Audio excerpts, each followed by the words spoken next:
21세기를 살아가는 우리에게 자유라는 것은 그렇게 어색하거나 또 찾아보기 힘든 것은 아닙니다. 자유가 너무 당연하죠. 사실 하지만 이 자유라는 것이 인류 역사에게 자유로워지기까지는, 그리고 어색하지 않고 자연스러워지기까지는 많은 역사적 흐름이 있었고 투쟁과 희생이 있었습니다. 17세기 전만 해도 자유는 그렇게 흔한 개념이 아니었습니다. 절대군주와 봉건제 사회인 아래 있던 사람들에게는 자유는 찾기 힘든 것이었죠. 왜냐하면 절대적인 힘과 억압과 압력이 그들을 짓눌러고 있었기 때문에 그들에게 자유는 존재하지 않았습니다. 17세기 이르러 자유의 물결이 일어났죠. 그리고 많은 사람의 희생과 피가 서양 열강에 흩뿌려지면서 그때부터 자유의 물결이 일어나기 시작했습니다. 자유라는 것의 사전적 의미는 이러합니다. 일반적으로 어떤 존재가 외부로부터 구속이나 지배를 받지 않고 하고자 하는 것을 하거나 있는 그대로 존재할 수 있는 상태가 자유의 사전적 의미입니다. 즉 자유라는 것을 이야기할 때 반드시 따라오는 한 가지 개념은 무엇이냐면 외부적인 압력이 존재하느냐 존재하지 않느냐인 것입니다. 그러니까 외부적인 지배력이 나를 장악하고 있느냐 있지 않느냐가 한 가지 개념이죠. 우리 조국 대한민국에도 자유가 존재하지 않았던 시절이 있습니다. 그리고 자유를 쟁취하기 위해서 우리 선조들이 오랫동안 싸워왔죠. 대표적으로 일본에 맞서서 독립운동을 한 것을 들 수 있습니다. 제가 잘 알고 있는 역사지만 광복 74주년을 맞이하는 올해, 그리고 정확하게 3.1운동이 일어난 지 100년 되는 올해를 기억하면서 잠깐 짧게 보면 좋겠습니다. 1905년도에 을사조약이 있죠. 그리고 나라가 을사오적과 여러 명의 사람들에 의해서 나라가 팔리게 됩니다. 1910년에 한일합방이 일어났고, 그때부터 1910년부터 광복이 있었던 1945년까지 35년의 기간은 압제와 수탈의 역사가 한국에 있었죠. 조선 땅 가운데 존재했습니다. 1910년부터 19년까지는 무단 통치의 시기입니다. 이 시기는 공포정치의 시기죠. 조선 총독부를 조선에 두어서 그 총독부에서 헌병들을 관할합니다. 그 헌병을 전국에 쫙 뿌리죠. 심지어 학교에까지 헌병이 들어가서 학교 선생님조차 칼을 차고 수업을 합니다. 출판과 집회, 언론의 자유는 없었죠.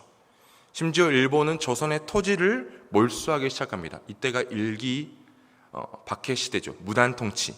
그리고 조선의 토지를 몰수해서 동양 척식 주식회사에 넘깁니다. 그리고 그 토지는 누구에게 팔립니까? 일본인에게 싼 값에 팔리게 됩니다. 이러한 스탈에 참지 못해서 우리 민족은 봉기하기 시작하죠. 1919년 2월 8일 원래 일본에서 유학 중이던 이광수가 만든 2.8 독립선언문이 만주에서 선포되게 됩니다. 그리고 그 물결에 힘입어 조선 땅에도 저희가 잘 알고 있는 1919년 3월 1일 종로 파고다 공원에서 시작된 독립운동의 물결이 일기 시작했죠. 민족대표 33인, 그중에 16명은 기독교인이고 15명은 천주교인이었습니다. 민족대표 33인이 만든 독립선언문이 태화관에서 선언되었고, 파고다 공원에서는 어린 학생들이 태극기를 흔들며 대한독립 만세를 외치기 시작했습니다. 그러자 헌병들이 들이닥치고 칼로 오른쪽 팔을 내리치면 왼쪽 손으로 태극기를 휘어잡습니다. 그리고 대한독립 만세를 외치죠. 그 헌병이 왼쪽 팔도 내려치면 입으로 태극기를 붑니다. 그리고 대한독립 만세를 외칩니다. 그 이후로 일본은 통치 형태를 바꾸기 시작합니다. 무단으로 통치했더니 조선인들이 일어나는 것을 보고 이제 문화 통치로 바꾸기 시작하죠. 무단 통치의 포악함은 없어졌다고 생각할 수 있지만 사실은 더 완악하고 더 악한 지능적인 통치 방식입니다. 사람들을 회유해서 친일파를 만들기 시작해요. 조선인들을 친일파로 만들고 그 친일하는 사람들에게 엄청난 경제적인 이득을 갖다 줍니다. 심지어 종교계의 대표 인사도 친일파를 심어서 어용 종교로 만들기 시작합니다. 1931년부터 45년 마지막 시기인데요. 이때는 일본이 민족 말살 정책을 펼칩니다.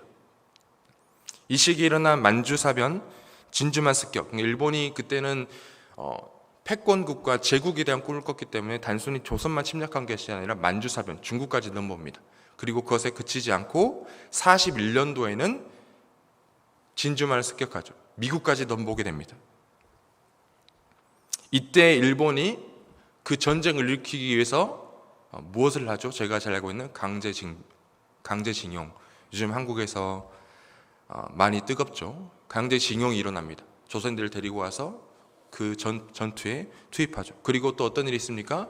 그 전투에 참여한 일본들을 위로하기 위해서 우리가 잘 알고 있는 위안부 사건이 그때 발생하는 것입니다. 창씨 계명을 단행하고 한글을 금지시키고 한국 역사를 가르치는 것을 금지했습니다. 이러한 탄압 속에서 우리 선조들은 자유를 향해 투쟁했죠. 조선의용대, 한국광복군 같은 무장투쟁도 단행했고 비록 실패하긴 했지만 일본에게 약 1,300만 원, 1,400만 원의 차관을 갚기 위해서 민간인들이 일어나기 시작해요. 그게 우리가 잘 알고 있는 국채보상운동이죠. 남자들은 담배를 끊기 시작합니다. 여성들은 가락비를 빼고 그릇을 가지고 와서 바치죠. 그리고 문맹운동에 반대해서 분화로드 운동 같은 문맹 퇴치 운동들이 일어납니다. 이게 우리 선조가 100년 전에 그리고 74년 전에 했던 자유를 향한 투쟁이었습니다. 많은 피가 땅에 뿌려졌죠. 두 가지 개념이 우리나라 땅에도 등장하지 않습니까? 자유라는 것은 외부적인 압력이 나를 짓눌러 나로 하여금 나일 수 없게 만드는 것. 일본의 외부적인 지배력이 조선을 짓눌러 조선이 조선될 수 없게 만드는 것. 이게 자유가 없는 자유의 상실 시대입니다. 그리고 그 자유를 되찾기 위해 당연한 것을 되찾기 위해 많은 희생이 치러져야 되죠. 이게 바로 자유에 관련된 개념인 것입니다. 조선의 해방의 광명을 경험한 지 74년이 지난 오늘 일본은 또 다른 형태로 우리의 자유를 억압하려 하죠. 무역 제재라는 경제적 움직임으로 자유를 빼앗으려는 움직임을 보이고 있습니다. 그리고 우리나라 국민들은 74년 전에, 아니 100여 년 전에 해왔던 투쟁을 지금 다시 일으키고 있습니다. 조금 불편하더라도 소비자들은 일본 제품을 사지 않겠다는 운동을 자발적으로 벌이고 있죠. 조금 손해를 보더라도 상인들은 일본 제품을 팔지 않겠다는 움직임들을 자발적으로 보이고 있습니다. 얼마 전에는 뉴스를 보니 학생들이 일어났습니다. 마치 3.1운동의 시작이 학생들이 시작한 것처럼 동일한 현상이 그 역사를 알고 일어난지 모르고 일어난지 모르겠지만 오늘날 학생들이 일어났습니다. 그리고 나서 불매운동을 펼치기 시작합니다. 무슨 돈이 있어서 학생들이 물건을 많이 사겠습니까? 근데 학생들이 일어난 거예요. 자유를 위해서. 100년 전에 파고다 공원에서 외친 대한독립 만세를 100년이 지난 오늘 다른 형태로 외치고 있는 거예요.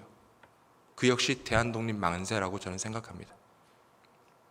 100년 전 외부에서 억압하는 힘에 의해서 빼앗긴 자유를 되찾기 위해서 희생했던 것처럼 100년이 지난 지금, 74년이 지난 지금 또 다른 형태로 자유를 빼앗으려는 그 움직임에 대하여 우리는 다시 한번 그 당연한 자유를 쟁취하기 위해서 대한독립 만세를 외치면서 희생을 감수하고 있어요.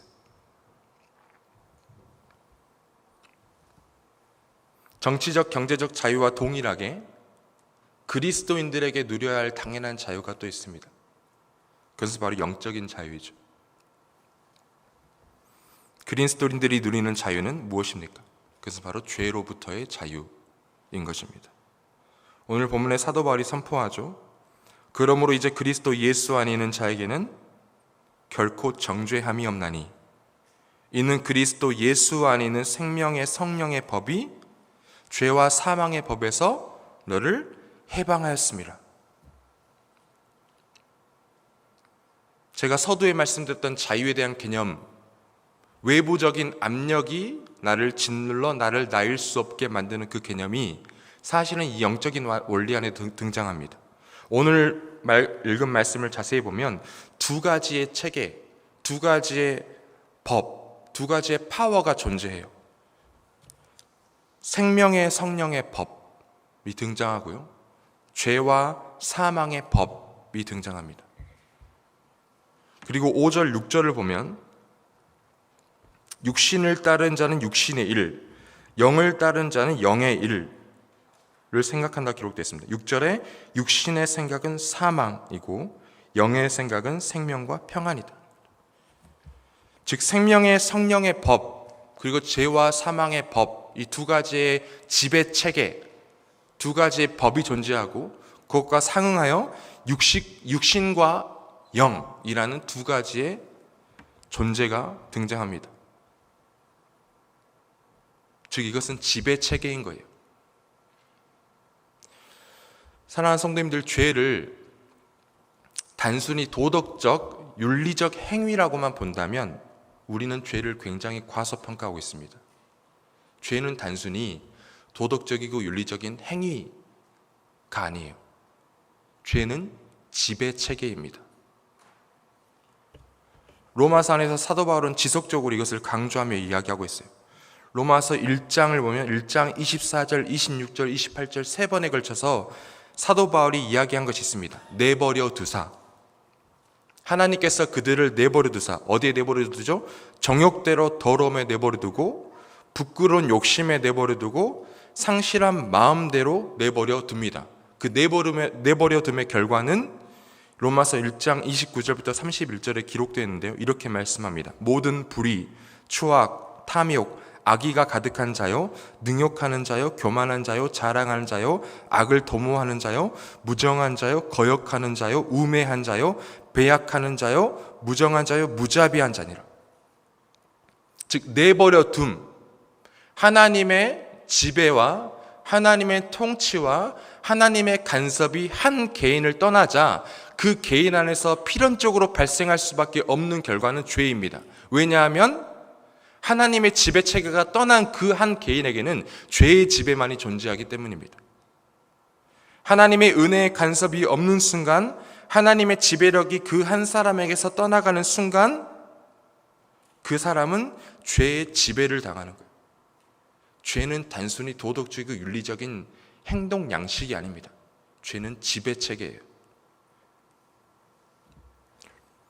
로마서 1장 32절에도 이렇게 기록되어 있죠. 그들이 이 같은 일을 행하는 자는 사형에 해당한다고 하나님께서 정하심을 알고도 자기들만 행할 뿐 아니라 또한 그런 일을 행하는 자들을 옳다 하느니라. 사형 선고, 심판의 엄중한 경고가 있음을 알고도 죄를 짓는 행위를 멈출 수가 없어요. 왜 그렇죠? 알고도 왜 행하는 것입니까? 왜냐하면 죄의 지배력을 이길 능력이 그 개인 안에는 존재하지 않기 때문이에요. 죄의 파워와 죄의 지배력을 우리 스스로 극복할 수 없기 때문에 내가 죄의 끝은 사망이라는 것을 내가 알고도 그 죄를 짓는 것입니다.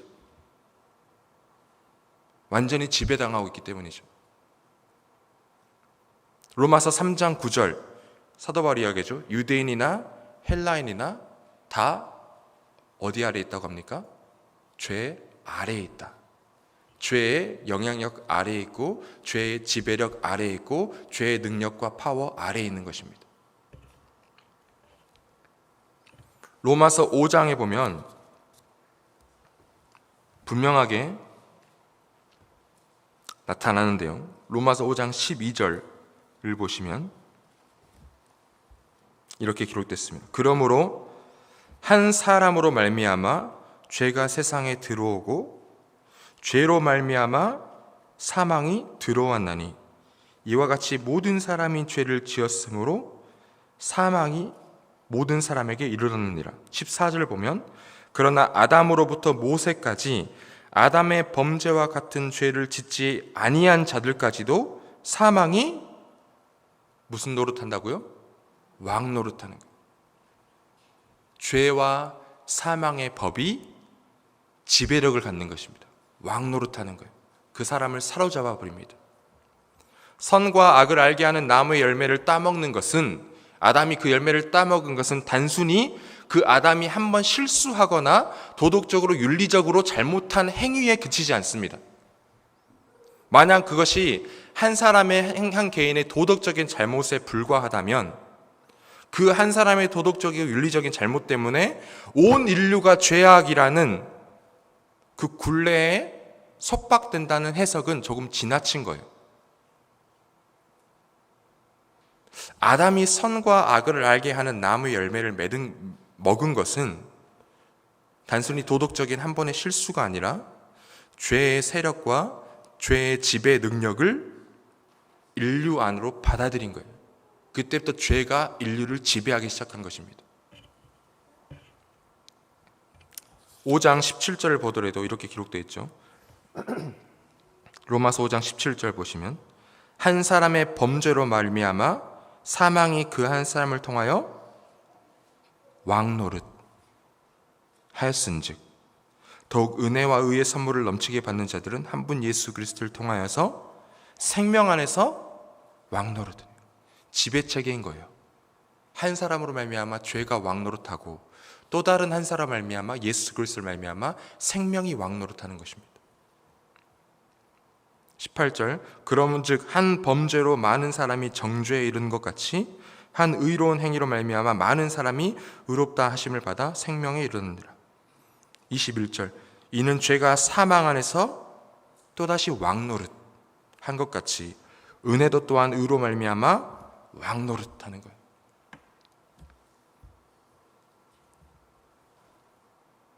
청교도 신학자 존 오웬이라는 신학자가 있는데 죄와 은혜의 지배라는 책에서 이렇게 말합니다. 인간은 태어날 때부터 죄와 사망의 법에 속박된 채 태어난다. 죄는 인간의 본성 밖이 아니라 그 본성 안에서 본성과 함께 작용하고 활동하기 때문에 인간은 자신이 죄의 법에 매여 있다는 사실을 좀처럼 의식할 수 없다. 그러나 인간 마음과 영혼은 죄의 속박을 받고 있기 때문에 인간의 육체를 지도하는 모든 영혼의 기능은 죄의 경향성과 떨어질 수 없고 그 영향으로 말미암아 악을 행하고자 하는 마음의 성향은 죄인들에게는 필연적이다. 무슨 뜻인가요? 죄는 파워를 갖고 있고 경향성을 갖고 있어서 우리의 삶을 그쪽 방향으로 밀어붙인다는 거예요. 죄가 갖고 있는 드라이빙 포스가 있는 겁니다. 계속 우리를 밀어붙이는 거예요. 단순히 내가 한번 실수하고 한번 윤리적으로 잘못하고 삐걱거리는 게 아니에요. 죄는 파워입니다. 우리를 사로잡아 죄의 길로 가게 만들어버리는 거예요.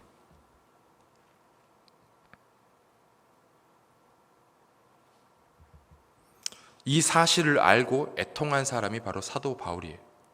로마서 7장을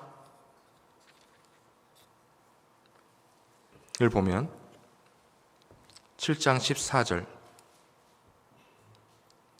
우리가 율법은 신령한 줄 알거니와 율법이 거룩한 줄 알거니와 나는 육신에 속하여 어디에 팔렸어요? 죄 아래에 팔려버린 거예요. 나를 사로잡고 나를 소유한 것이 죄라는 거예요. 내가 죄 아래 팔렸기 때문에. 내가 행하는 것을 내가 알지 못하고 곧 내가 원하는 것을 행하지 아니하고 도리어 미워하는 것을 행함이라. 만일 내가 원하지 아니하는 그것을 행하면 내가 이로써 율법이 선한 것을 시인하노니 이제는 그것을 행하는 자가 내가 아니요 내 속에 거하는 죄니라. 19절 봐도 내가 원하는 바 선은 행하지 아니하고 도리어 원하지 않은 바 악을 행하는도다. 이해할 수가 없는 거예요. 내 마음은 선을 원하는데 내 행동은 악을 향해 달려가요. 나는 이것을 행하면 잘못된 줄 아는데 계속 이것을 행해요.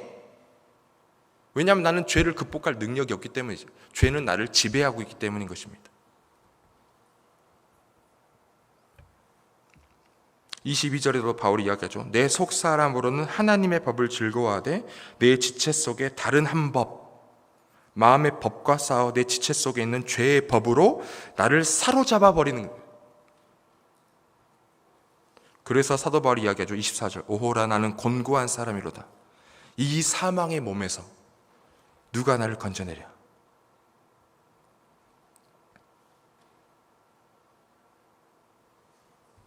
이런 절규와 절망의 끝에서 사도 바울은 해방의 광명을 선포합니다. 8장 저희가 읽은 본문이죠. 1절 그러므로 이제 그리스도 예수 안에 있는 자에게는 결코 정죄함이 없나니 이는 그리스도 예수 안에 있는 생명의 성령의 법이 죄와 사망의 법에서 너를 해방하였습니다. 아멘.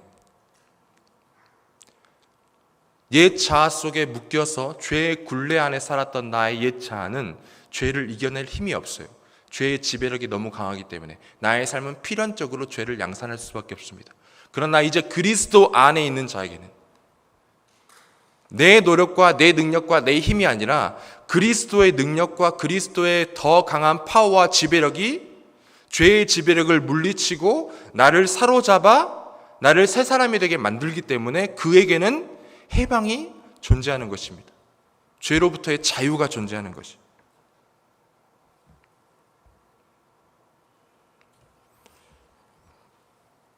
우리가 주목해야 될 것은 이것입니다. 나는 누구의 지배 아래에 있는가? 이것을 정확하게 알지 못한 채 당장 죄를 짓지 않으려는 노력만 한다면 어쩌면 우리는 우리 원수 사단이 가장 원하는 것을 하고 있는지도 몰라요. 우리 원수 사탄은 어쩌면 우리가 죄를 짓지 않으려는 것에만 집중하게 만들려고 할 수도 있어요. 왜냐하면 죄가 가지고 있는 힘과 지배력을 보지 못하고 죄의 열매만 보고 죄 지는 행위만 억제하려고 인간적인 노력만 하다가 또다시 넘어지기를 사탄은 바라고 있는 것이죠. 저희 집 뒷마당에 잡초가 굉장히 많이 납니다. 앞마당에는 민들레가 굉장히 많아요. 봄만 되면. 그 민들레를 없애려고 갖가지 노력을 합니다. 손으로 잡아 뽑으면 줄기만 잘려요. 그 민들레는 그대로 있습니다. 그리고 해결하지 않으면 그 앞마당은 전부 다 민들레판이 되는 것이죠. 뿌리를 뽑지 않으면 사라지지 않습니다. 뿌리를 뽑고 그 뽑힌 곳에 새로운 잔디를 심어 주어야 아름다운 잔디가 되는 것입니다. 우리 삶에도 우리는 죄의 열매만, 줄기만 꺾어버리려는 것에 모든 열정을 쏟고 있는지도 몰라요. 하지만 뿌리가 뽑히고 그 뽑힌 자리에 새로운 것이 심기지 않는 한은 우리는 똑같은 넘어짐과 일어섬의 반복의 굴레에서 벗어나지 못합니다. 죄를 짓지 않으려는 노력만 한다면 타 종교와 기독교의 근본적인 차이가 무엇입니까? 이슬람은 이렇게 주장해요.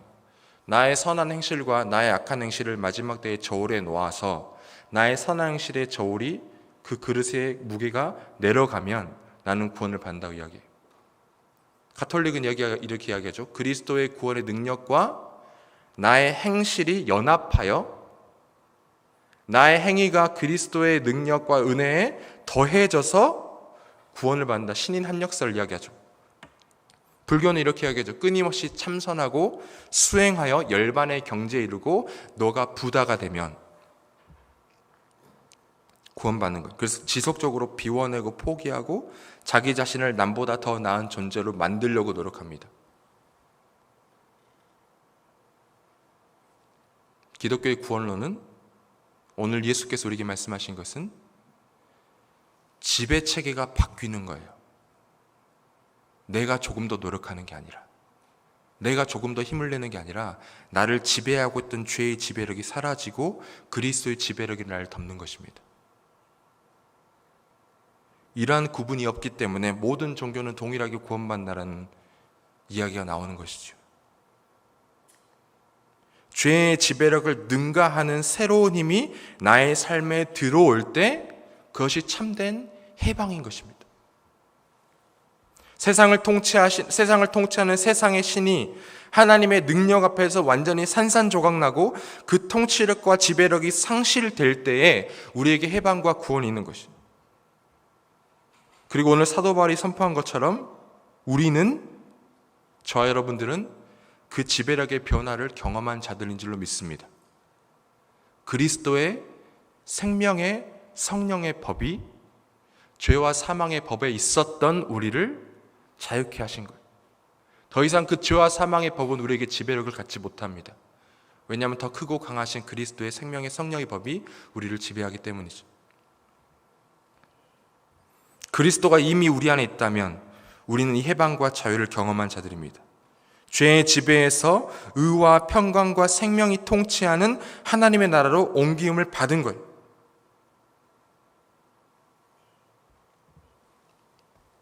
그리스도의 희생과 죄에 대한 죽고 의에 대한 사심, 자유의 두 개념 말씀드렸듯이 투쟁이 있어야 하고 외부적인 압력이 없어야 하는 것입니다. 피가 흘려져야 하고 자유를 얻기 위해서 외부적인 강압성이 없는 것이죠. 우리가 죄의 속박, 죄의 강압성, 죄의 지배로부터 벗어나기 위해서 그리스도께서 피를 흘리신 것입니다. 그리스도의 죽으심과 부활하심이 첫 열매가 되어 그것이 우리에게 보증이 된 것이죠. 그리고 주께서는 하늘로 승천하셔서 그 구원을 온 세상에 완성하실 그 날을 보좌 우편에서 기다리고 있는 것입니다. 그동안에 우리는 잠깐 여전히 죄의 영향력과 죄의 지배력 아래에 있는 이 땅, 이 세상에 살기 때문에 때로는 우리 삶이 죄의 속박 안에 있는 것처럼 보이기도 합니다. 그러나 사랑하는 성도님들, 저와 여러분들은 이미 죄의 능력을 무력화시키시고 이미 승리하신 그리스도의 지배력이, 그리스도의 통치가 우리 삶 안에 있는 줄로 믿습니다.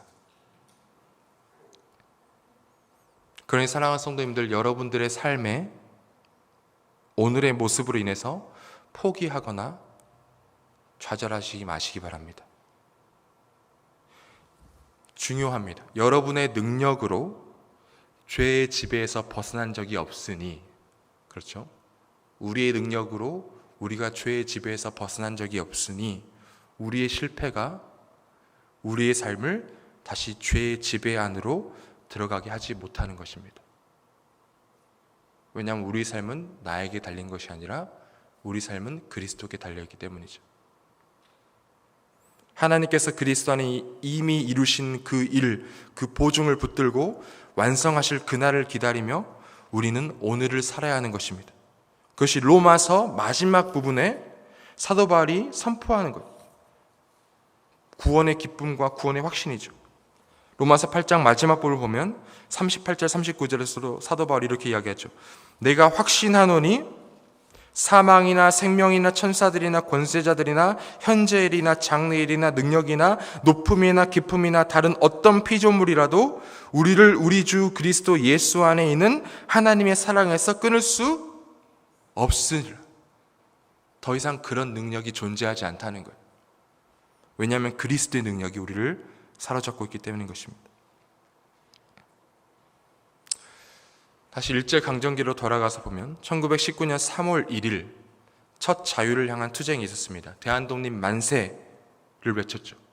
그런데 흥미로운 사실은요, 1919년 3월 1일을 처음으로 대한독립 만세를 외쳤어요.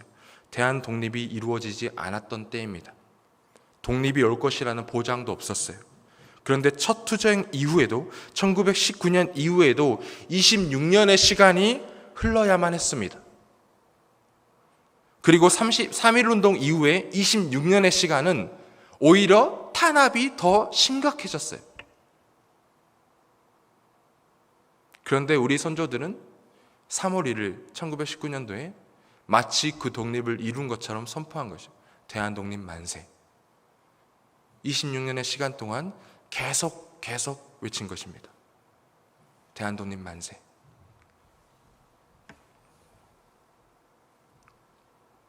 독립투쟁에 대한 배경을 가지고 만든 영화 암살이라는 영화가 있습니다. 보신 분도 있을 줄로 생각하는데요.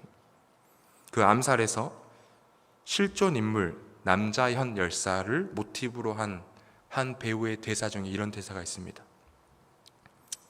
우리 만주에서는 지붕에서 불이 새거나 벽이 부서져도 고치질 않았어.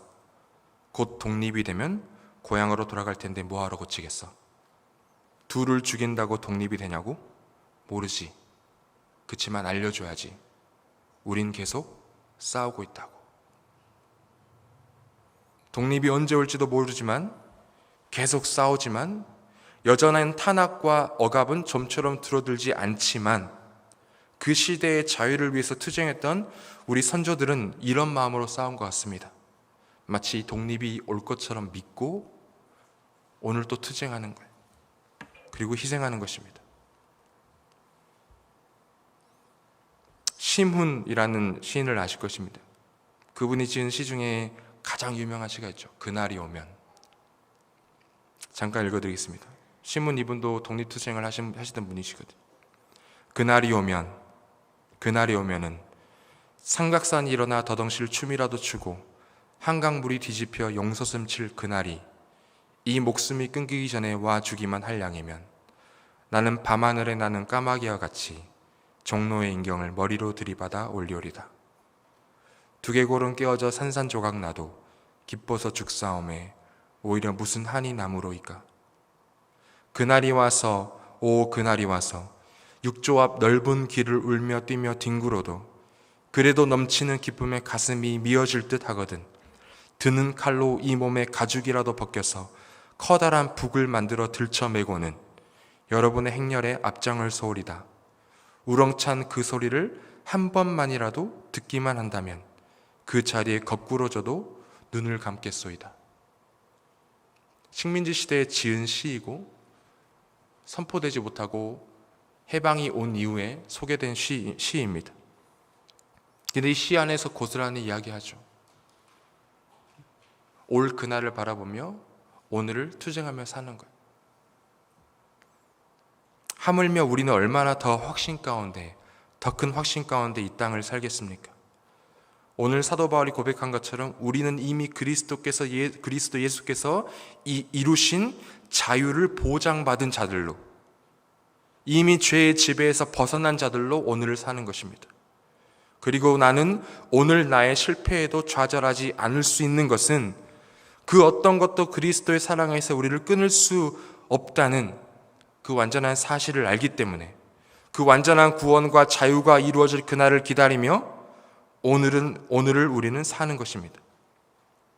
사랑하는 성도님들, 여러분들이 그리스도 안에 있다면, 그리고 제가 그리스도 안에 있다면 우리는 더 이상 죄의 지배력을 받지 않습니다. 첫 열매 되신 그리스도와 그 보증으로 오늘을 사는 거예요. 그리고 그날이 오기를 기다리며 사는 것입니다. 그 약속이 완전히 이루어질 그날을 기다리며 나는 오늘을 사는 거예요.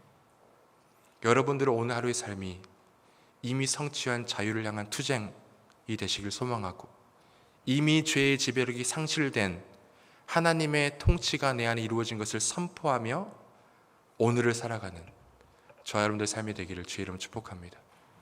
함께 기도하시겠습니다.